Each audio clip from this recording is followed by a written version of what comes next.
Desde que tuve memoria, muchas cosas pasaron en la camioneta Volkswagen de mi madre, sobre todo viajes inconclusos.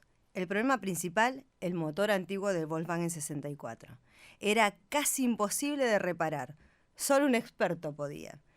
No era solo un problema mecánico ni de su motor complicado. El cauce principal de estos viajes se encontraba en sus pocas ganas de funcionar en rutas, avenidas o calles muy transitadas. Podía recorrer kilómetros enteros en las calles de tierras en muy mal estado, sin que se le escuche un problema de motor. Los pozos no le afectaban, parecía futurista. Un motor del siglo XXI puesto en un chasis de la década del 60. Tal vez su historia tan ligada a los hippies y sus viajes legendarios, que recorrían continentes enteros, le traía mala espina, como si ella tendría que seguir algún destino impuesto. Se negaba, quería su propio camino, y eso lo iba a tener que pagar muy caro. Allá por los 80 empezó a cambiar su suerte. Fue vendida por sus dueños, que habían dejado la vida del hipismo para convertirse en exitosos vendedores de bienes raíces. Ya la época no estaba para sueños, era para realistas. O eso es lo que les hicieron creer. Casi como una bendición, cuando una mujer con hijos se le acercó para saber si la camioneta estaba en venta. Su respuesta fue al instante y la transacción se realizó esa misma tarde, a míseros 90.000 australes. Ya en poder de Silvia, solo tuvo que bancar que lo utilicen de transporte escolar, pero no estaba mal, porque también recorría kilómetros buscando niños en sus casas, que generalmente estaban en barrios humildes y por supuesto sin asfalto.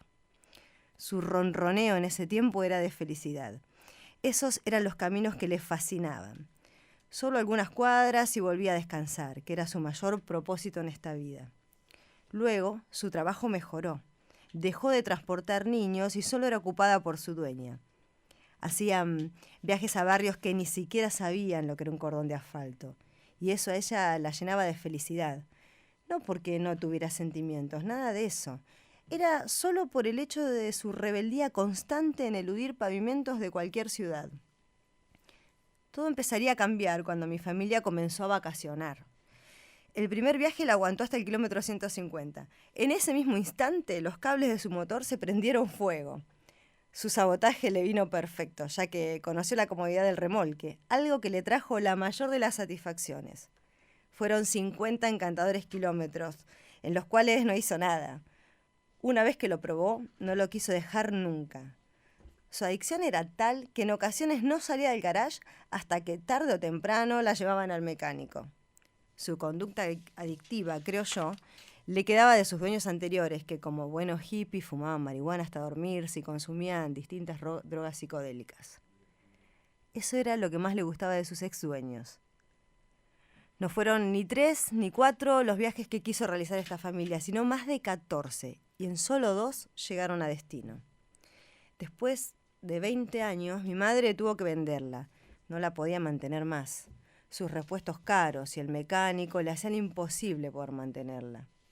Con mucho dolor se deshizo de ella, a míseros 5.000 pesos, que los puso un joven jardinero extravagante.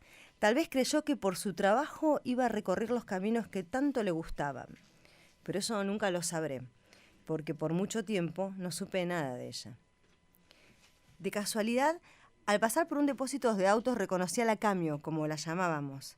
Lo confirmé por su patente, SR957.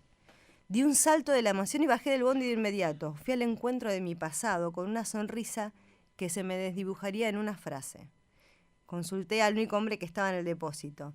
¿Dónde iban esos autos?, pregunté. Él respondió casi con desprecio. Al matadero. Fingí no entender. ¿A dónde?, insistí. A la compactadora, pibe, ya no sirven más. Sentí como si alguien me quisiera arrebatar mis recuerdos, mi historia.